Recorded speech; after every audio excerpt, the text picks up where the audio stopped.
Ruth was a young Moabite woman who decided to change her life out of love and loyalty to her mother-in-law, Naomi. Her story is one of the most inspiring in the Bible. Imagine a woman who, after losing everything, has to choose between following her own path or accompanying a hopeless widow to a land she does not know. What Ruth did not know was that, by making this decision, she was opening doors to a surprising and purposeful future. In a time of uncertainty, she chose to trust in a God she did not yet fully know. But what would this young woman find by leaving her homeland and stepping into the unknown?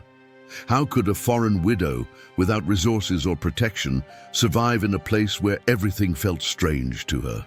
In this video, you will discover how Ruth's courage led her to become part of the lineage that would bring hope and redemption to the world. Get ready for a story of faith, sacrifice, and unexpected rewards that will move you. Bethlehem was a small village in the ancient land of Judah, whose name meant house of bread.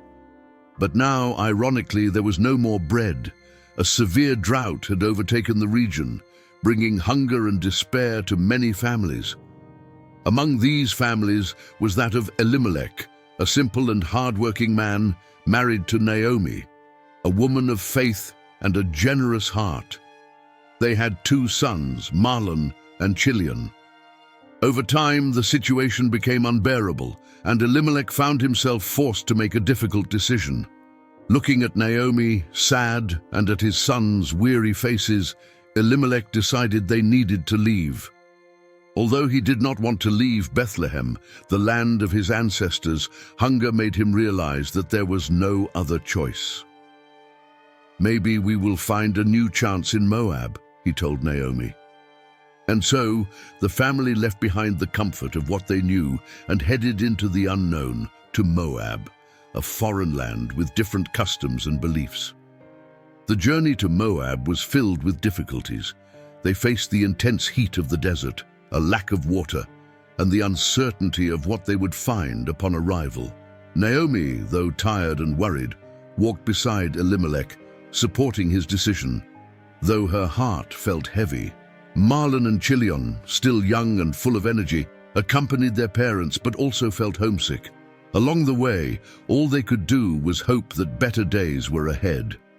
When they finally arrived in Moab, the family began to settle down. They found shelter and food, and things seemed to improve. The sons grew up, became adults, and married women from Moab. Mahlon married Ruth, a strong and generous young woman, while Chilion married Orpah, a Moabite with a kind heart. Despite being far from her homeland, Naomi began to feel hopeful again as she watched her sons start families of their own. But then, a new tragedy strikes Naomi's life. First, Elimelech falls ill and eventually passes away, leaving her a widow and unprotected. The pain is deep, but Naomi tries to stay strong for her sons, believing they could still live the future she and Elimelech had dreamed for them. However, in a short time, this hope also fades when Mahlon and Chilion fall ill and die, leaving Ruth and Orpah widowed, just like Naomi. Now, Naomi, Ruth, and Orpah share the same pain and loneliness. Without their husbands, they are left helpless with few options for survival. For Naomi, it seems that all hope is gone. While mourning in Moab, a piece of news reaches her, bringing a bit of relief. The famine in Bethlehem has ended, the crops are blooming again, and the people are harvesting bread once more. This news stirs something in Naomi's heart, and she feels the urge to return to her homeland. She longs to go back to Bethlehem, the place where her first memories were made, where her story began. The idea of returning fills Naomi with a mix of emotions and nostalgia, but she knows the journey will be hard. Naomi shares her decision with Ruth and Orpah, her daughters-in-law, who have become her only family. The three are moved and weep upon hearing the news because, after so much suffering, they have built a strong bond that goes beyond family ties. The three women supported each other through every moment of sorrow, but now Naomi feels she must go alone. She looks at Ruth and Orpah with affection and says, "My daughters, you are still young and have your whole lives ahead of you. Stay here in Moab, near your families. Here you might find peace and perhaps even a new love, someone who will bring you security and hope. I am going back to my homeland, but you should stay." The two daughters-in-law listen in silence, with tears in their eyes. They love Naomi and know it will be painful to part from her, but they understand what she means. After much thought, Orpah decides, with a heavy heart, to stay in Moab. She embraces Naomi tightly, grateful for everything they have lived through together, and says goodbye, knowing she might never see her mother-in-law again. Orpah leaves, with silent tears streaming down her face, leaving Naomi and Ruth behind. Ruth, however, feels something stronger in her heart. She looks at Naomi and realizes she cannot leave her alone. The love and loyalty she feels for Naomi are deep. So, instead of following Orpah's example, Ruth makes an unexpected and courageous choice. With determination and a steadfast heart, she says words to Naomi that would be remembered forever. "Where you go, I will go. Where you live, I will live. Your people will be my people, and your God will be my God." These words from Ruth were a promise she would never break. Ruth, a Moabite, decided to leave behind her land, her culture, and even the gods of her nation to follow Naomi, adopting the people and the God of her mother-in-law as her own. Without knowing what awaited her in Bethlehem, she was willing to face the unknown out of love and loyalty to Naomi. Moved by Ruth's courage and dedication, Naomi accepts her company.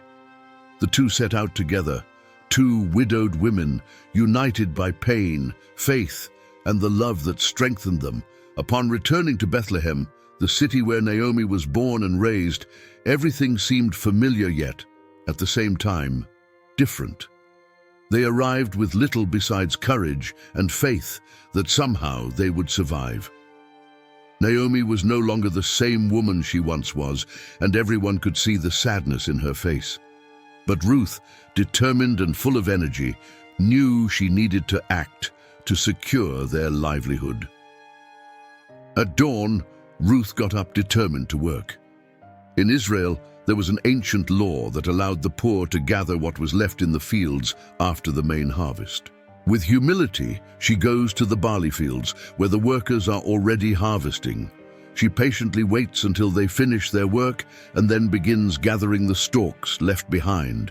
The sun is strong and the work is exhausting. Ruth's hands soon become dirty and sore, but she does not give up.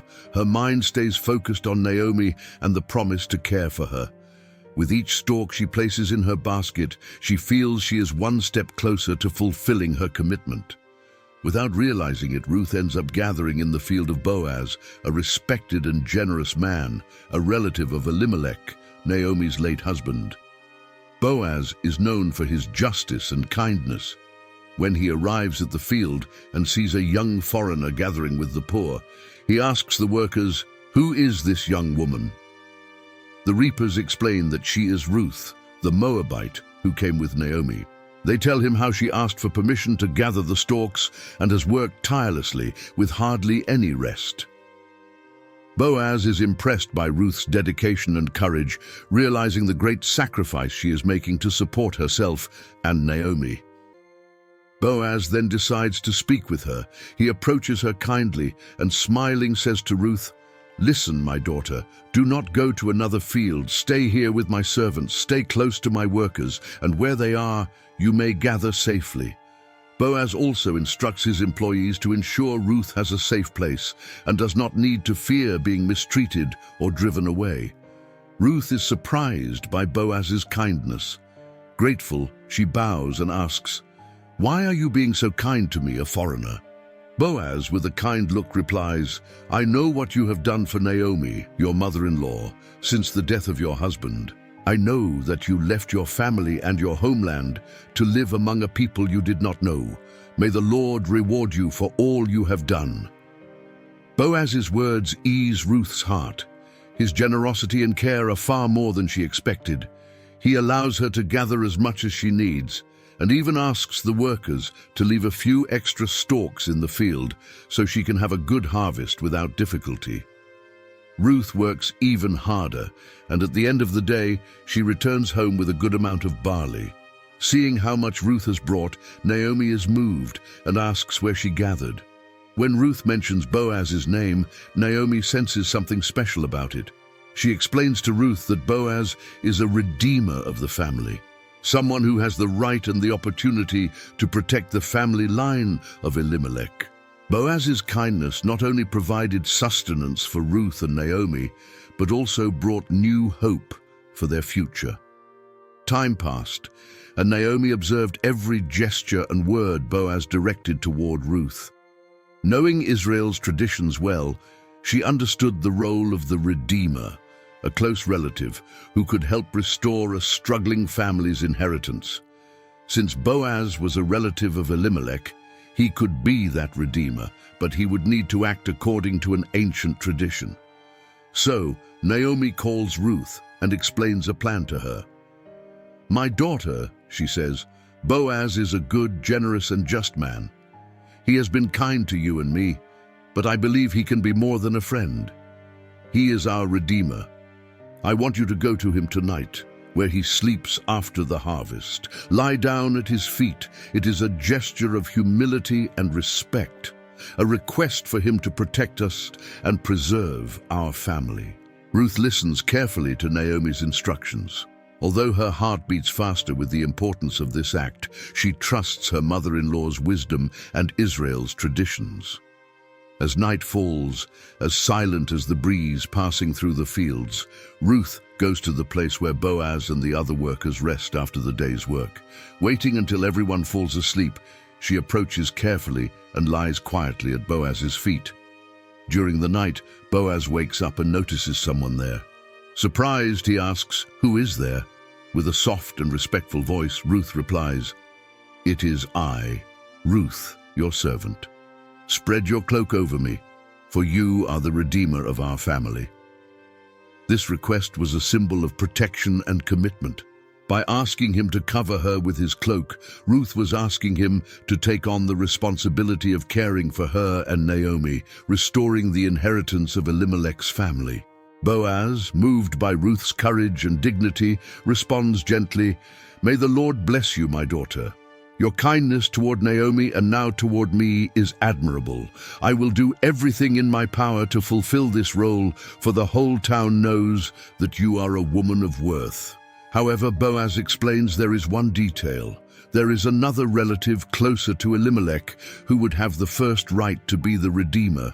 He wants to handle the situation fairly and promises Ruth that he will speak with this relative the next day. Ruth returns to Naomi before dawn, and Naomi greets her, eager to know what happened. Hearing the story, Naomi smiles with relief and confidence. "Wait, my daughter," she says, "for this man will not rest until he settles everything today."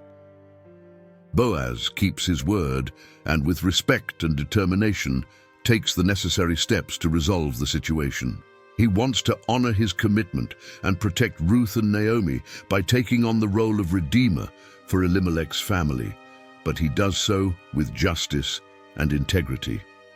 Boaz, true to his word, goes to the city gate, where the elders gather to address important matters. He calls Elimelech's closest relative and explains the situation, mentioning the land and inheritance of Naomi and her family. The relative shows interest in taking on the role of Redeemer, but Boaz adds that by doing so, he would also need to marry Ruth, the Moabite widow, to preserve the name of Elimelech's family.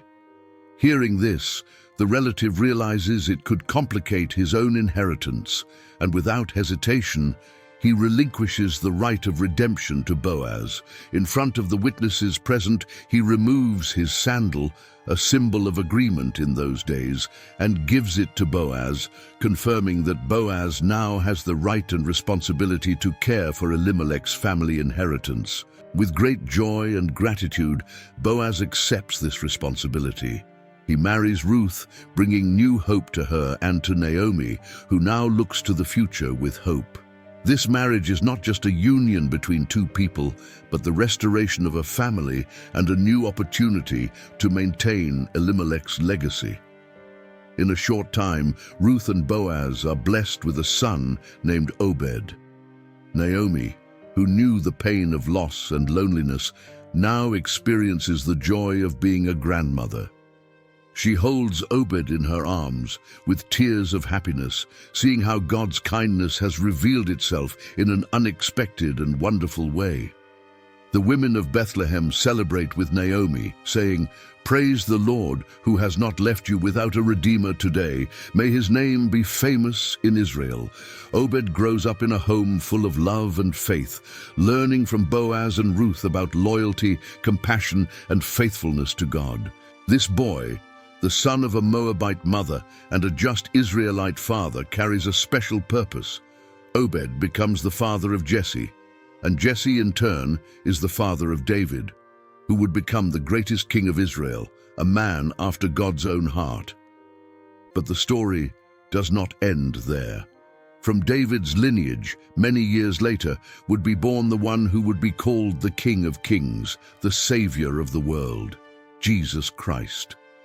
Ruth's faithfulness and courage, her decision to follow Naomi and trust in the God of Israel, brought blessings to future generations, culminating in the Messiah himself. The story of Ruth and Boaz is a powerful example of faith, love, and hope. From a situation of loss and sorrow, God brought great restoration. Naomi's name was honored, Elimelech's was preserved, and Ruth's life became a blessing not only for her and Naomi, but for all humanity. Write in the comments if you already knew Ruth's story in the Bible, leave a like, and share this video with others. May God bless you.